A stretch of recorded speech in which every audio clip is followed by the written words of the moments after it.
Aujourd'hui, nous allons découvrir comment devenir résident fiscal à l'île Maurice. Que vous soyez intéressé par les avantages fiscaux ou simplement curieux des procédures, nous allons tout vous expliquer en détail. Je m'appelle Romuald Rousseau, j'habite l'île Maurice depuis plus de 10 ans. Je conseille et accompagne les personnes qui souhaitent changer de vie et s'expatrier à Maurice pour leur activité professionnelle, pour investir dans l'immobilier ou pour y vivre leur retraite. Quels sont les critères de résidence fiscale à l'île Maurice? En premier lieu, pour devenir résident fiscal à l'île Maurice, il est essentiel de comprendre les critères de base. Vous devez passer au moins 183 jours par an sur l'île. De plus, il est crucial de posséder ou de louer un bien immobilier à long terme. Enfin, un autre critère important est de démontrer une intention de s'installer de manière permanente, par exemple en ayant une activité professionnelle ou en y investissant. Maintenant, quels sont les avantages de la résidence fiscale mauricienne? Passons maintenant aux avantages. La résidence fiscale à l'île Maurice offre une fiscalité très attractive.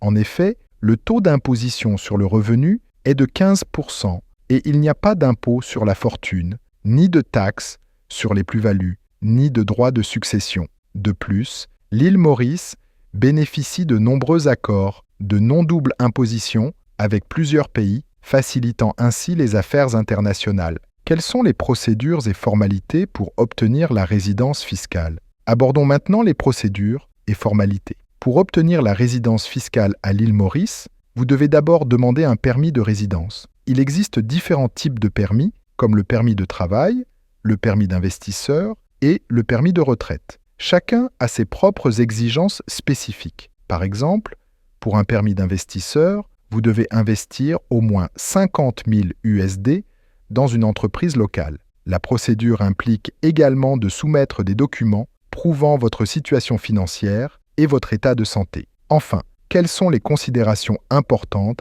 et les pièges à éviter? Tout d'abord, le choix de la structure juridique est un pilier fondamental de votre projet d'investissement ou d'entreprise à l'île Maurice. Cette décision aura un impact direct sur votre flexibilité opérationnelle, votre exposition fiscale, ainsi que vos obligations légales. Il est donc crucial de choisir une forme juridique qui soit en adéquation avec vos objectifs tout en tenant compte des avantages fiscaux et des contraintes réglementaires spécifiques à l'île. Ensuite, une attention particulière doit être portée aux réglementations locales et aux obligations déclaratives. L'interaction avec les lois fiscales de votre pays d'origine peut parfois révéler des complexités inattendues. Pour naviguer efficacement entre les exigences mauriciennes et les implications fiscales internationales, il est vivement recommandé de solliciter les conseils d'un spécialiste. Par exemple, les accords de non-double imposition et les obligations déclaratives dans votre pays d'origine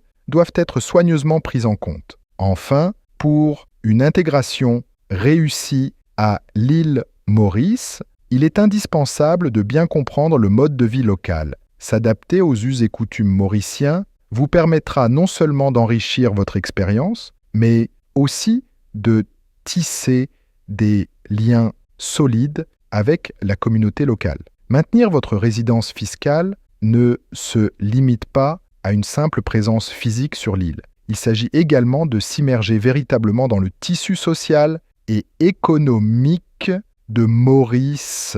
Impliquez-vous dans des activités communautaires, explorez votre nouvel environnement et ouvrez-vous aux rencontres enrichissantes. D'ailleurs, si le projet de vous installer à l'île Maurice est d'actualité, n'hésitez pas à jeter un œil à cette vidéo, mais aussi à vous abonner, liker cette vidéo et vous inscrire à notre newsletter en description pour recevoir toutes les infos pour une expatriation réussie sur l'île.